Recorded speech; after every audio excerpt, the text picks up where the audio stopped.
सही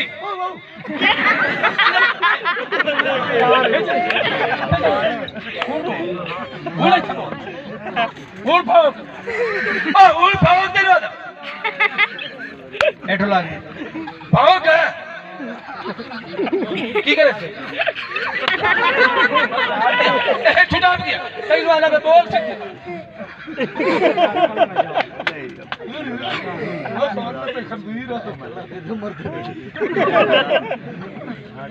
ओ हुन बोल है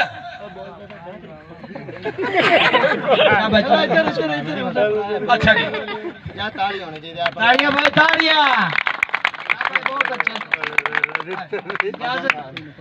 अच्छा मैं मंगना ला याद इनाम है तेरा भाई उतरे तेरे इनाम है तेरे ये भी बाजे ओ तेरे मुंह तो सदके वाली मशीन है पापा भी देना वापसी ना मंगा मेरे को ना ना ए सिक्का दे पैसा वापस वापस जाना ए हायो ए मां छोड़ या बांधो रही थे अपना बखिया नहीं करनी बाहर का रिश्ता काट लिया